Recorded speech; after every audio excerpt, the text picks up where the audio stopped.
네, 여성 한 명이 평생 낳을 것으로 예상되는 평균 출생아 숫자를 합계 출산율이라고 합니다. 지난해 0.78명까지 내려가면서 최저를 기록했는데 올해 들어 더 낮은 숫자를 기록했습니다. 출산율의 반전의 기미는 보이지 않고 특단의 대책을 요구하는 목소리는 커지고 있지만 그마저도 마땅치 않은 상황입니다. 전문가와 이야기 나눠보겠습니다. 이상림 한국보건사회연구원 연구위원 나오셨습니다. 어서 오십시오. 안녕하세요. 안녕하십니까? 자, 위원님, 이 문제를 오랫동안 연구해 오셨는데 단도직입적으로 백약이 무효한 겁니까? 네, 여태까지 그걸 보여주고 있고요.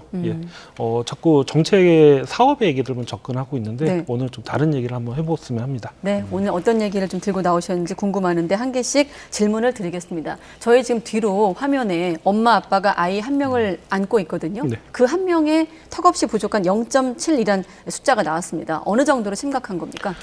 작년 합계 출산율이 0.78이었는데요. 네. 이런 기록이 있는 것은 동독이 무너졌을 때 동독 지역에서 합계 출산율이 그 정도 잠깐 나왔습니다. 네. 이건 무슨 소리냐면은 나라가 무너지고 사회가 붕괴했을 때 나오는 수치예요. 이 정도 수치가 나온 나라가 없습니다. 그렇군요. 지금 저희가 준비한 자료를 보면 2017년부터 되어 있는데 그 전에 2012년과 비교해 보면 거의 반토막이 난 숫자더라고요. 네, 출산 아수로 보면요. 네. 2002년에 50만 명이 붕괴됐습니다. 그러니까 작년에 25만 명이 태어났으니까 출생 아수로는 20년 만에 절토막이 됐고 71년생인 100만 명이 태어났습니다. 50년 사이에 4분의 1 토막이 났습니다.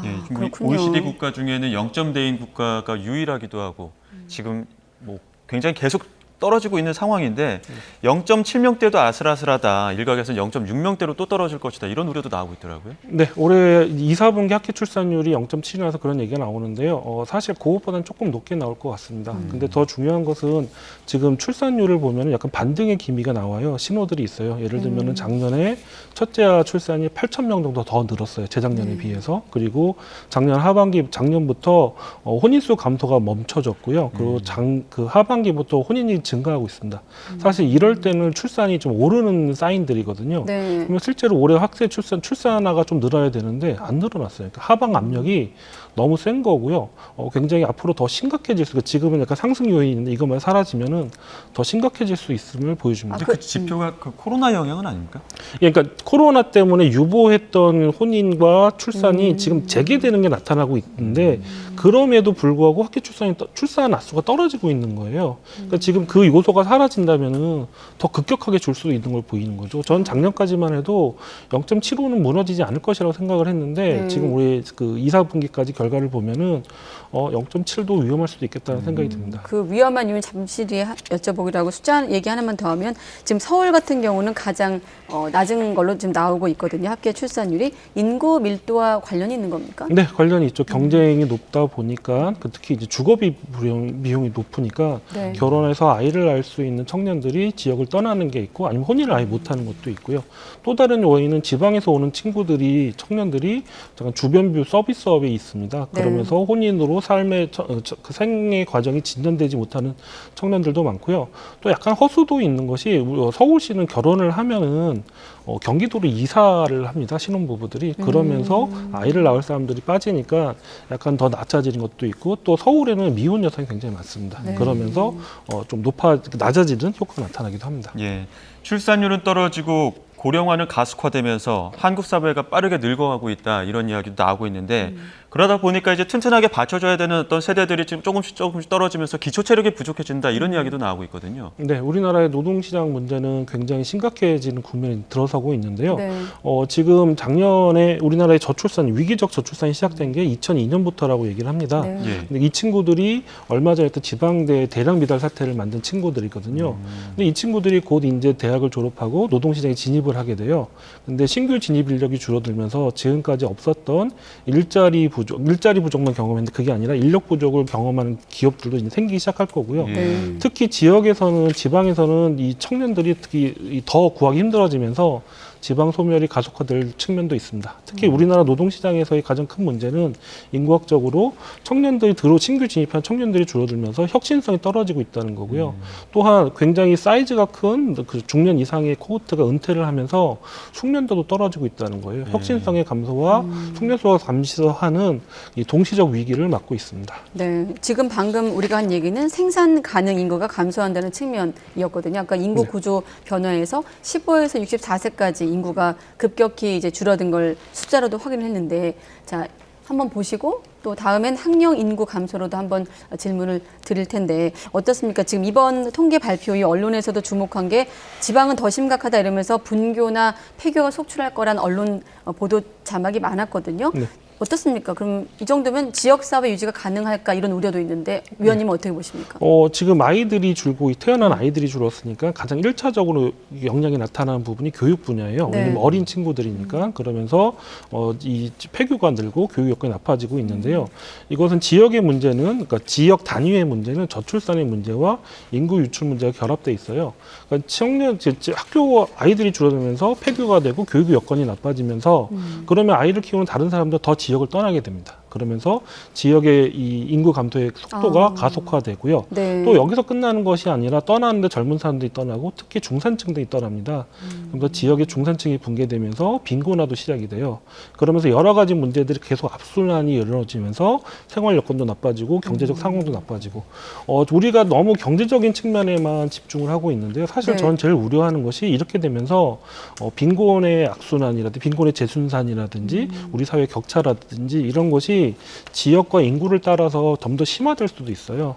우리 사회 공동체를 위협할 수 있는 사회 연대성의 위기로 넘어갈 수도 있습니다. 굉장히 심각한 문제라고 할 수 있겠습니다. 그러니까 지역만 따져봤을 때는 뭐 지역의 아기 울음소리 들리지가 않는다 이런 하소연도 나오고 있고 그러다 보면 이제 고령화가 지역별로 더 심해질 테고 지역별로는 더 어떤 노동력이라든지 이런 부분에서 좀 떨어지지 않겠습니까? 예, 맞습니다. 인구가 줄어들면서 그럼 경제적 활력이 떨어지고 생활 여건이 나빠지면서 더 많은 사람들도 지역을 떠나게 됩니다. 그러면서 태어난 아이들은 더 줄어들게 되고 인구는 더 감소가 되고 그러면서 생활 여건과 교육 여건 이런 것들이 계속 서로 악순환되는 관계가 나타나고요.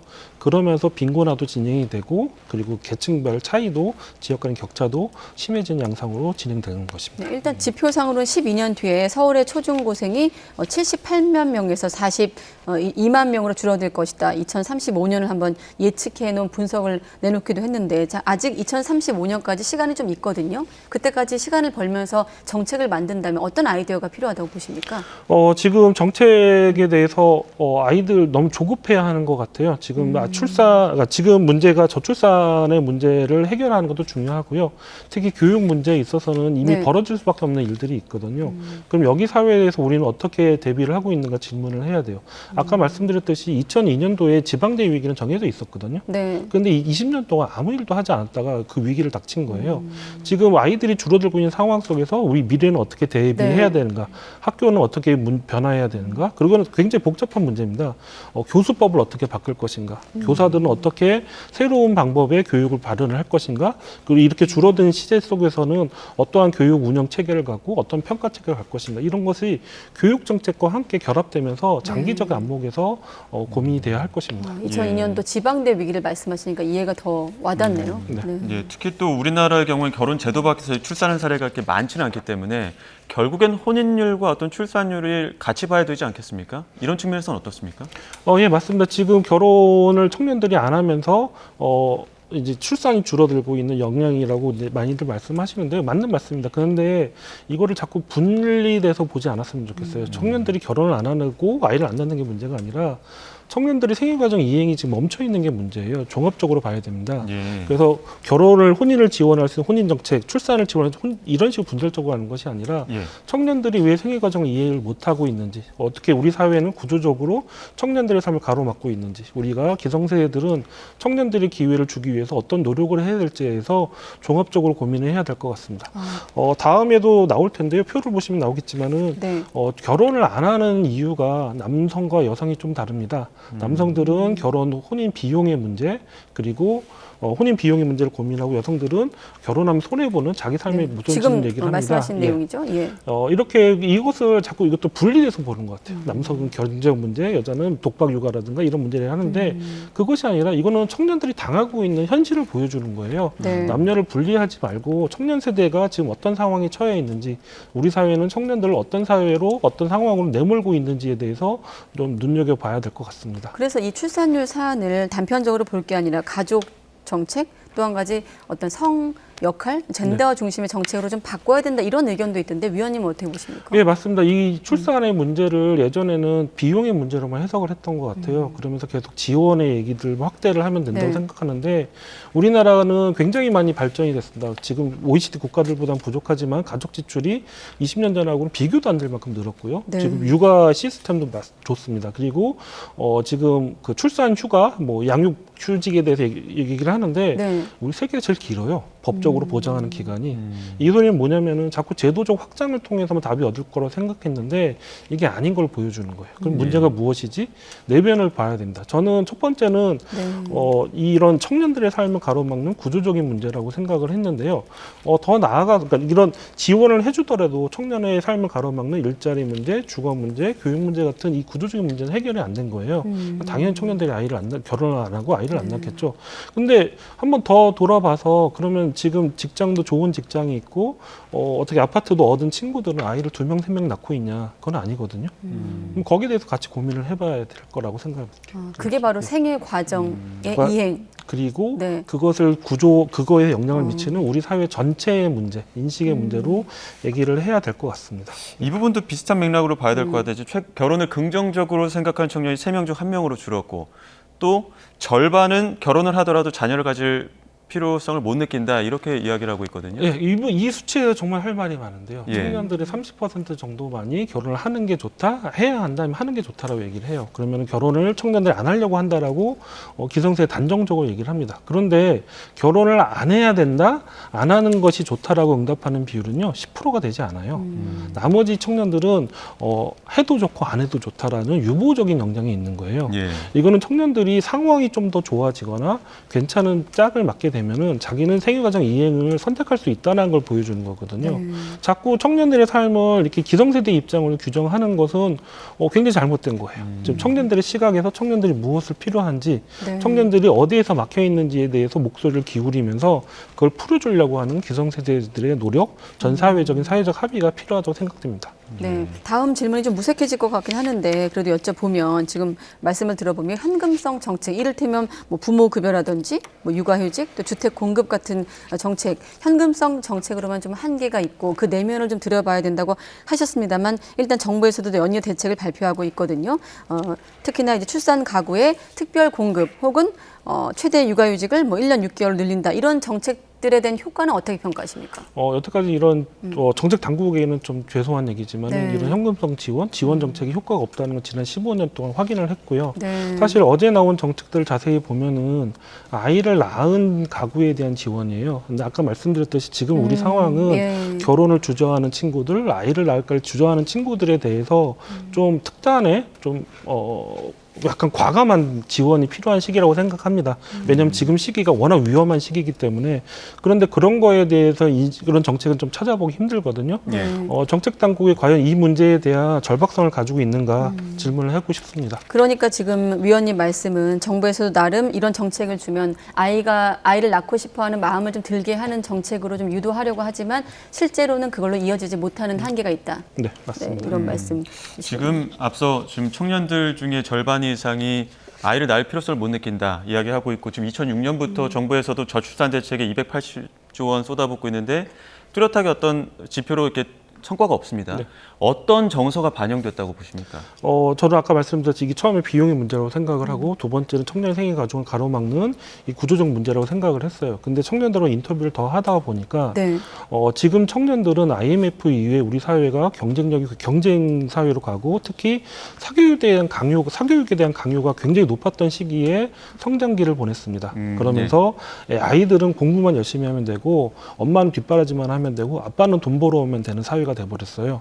우리 가족이 어떤 가족이 행복한가에 대한 행복한 가족의 상보다는 성공한 가족 모델만을 우리 꿈꿔왔습니다. 이런 시기를 살면서 가족에 대한 친밀성, 가족의 효용감을 느끼지 못한 친구들이 지금 청년들이에요. 네. 그러다가 경제적 상황도 어려운 상황에서 이 친구들이 결혼을 선택하냐? 그럴 리는 없는 거죠. 이 문제는 굉장히 장기적으로 짚고 들어가야 되는 거고요. 특히 우리 사회 모두가 이 문제에 관여를 했습니다. 우리는 우리 가족을 어떻게 더 행복해야 될지, 젊은 세대들에게 더 어떤 기회를 줄지에 대해서 정부 탓만 하는 것이 아니라 우리 사회 전체가 인식을 같이 하면서 사회적 합의와 답을 찾고자 노력을 해야 될 거라고 생각합니다. 네, 출산율 지난 2분기 0.7명까지 이제 떨어지면서 국가 존립 우려까지 나오고 있는 상황에서 위원님과 함께 저출산 문제, 고령화 문제를 짚고 있는데 끝으로 우리나라의 문화의 문제가 아니거든요. 특히나 최근에 경제 얘기할 때 중국 얘기도 하고 일본 얘기할 때 그 나라들도 인구 문제로 고민이 많다는 점 저희가 YTN 통해서도 보도하고 있는데 혹시 다른 나라에서 정책적 아이디어를 얻는다면 좀 어떤 게 있을까요? 여태까지 우리 모델은요, 아까 말씀드렸듯이 지원 위주로 가다 보니까 프랑스의 가족 지원 정책, 그리고 스웨덴의 일자리 정책, 여성 일자리 정책에 굉장히 주목을 했어요. 네. 근데 우리 사회가 거기까지 가기에는 굉장히 거리가 멉니다. 그러면서 지금 최근에 부각되고 있는 것이 독일의 사례인데요. 독일은 출산율이 낮지만은 굉장히 꾸준히 오르고 있어요. 왜 올랐는가? 대표 정책이 없습니다. 이것이 답이에요. 뭐냐면은 산업개혁, 노동개혁, 산업개혁, 교육개혁 같은 여러 가지 사회의 문제들을 하나하나씩 풀어나가면서 특히 청년과 가족을 바라보면서 풀어나가면서 이것이 차츰차츰 나아지고 있어요. 우리나라의 문제는 한두 가지의 문제가 아니라 굉장히 오랜 시간 동안 누적된 문제이기 때문에 이걸 푸는데 굉장히 오랜 시간이 풀 거예요. 그래서 어떤 특단의 정책만을 쫓을 것이 아니라 우리 산발의 가족, 산재대인이 문제들을 종합적으로 풀어나가는 것, 그리고 특히 청년의 관점 인구의 관점에서 미래 세대를 위해서 우리는 어떠한 개혁을 하는가, 지금 현 세대는 어떠한 양보를 해야 되는가를 쫓아가야 된다고 생각을 합니다. 네. 그런 면에서 독일 사례는 굉장히 우수한 좋은 예라고 생각들고요.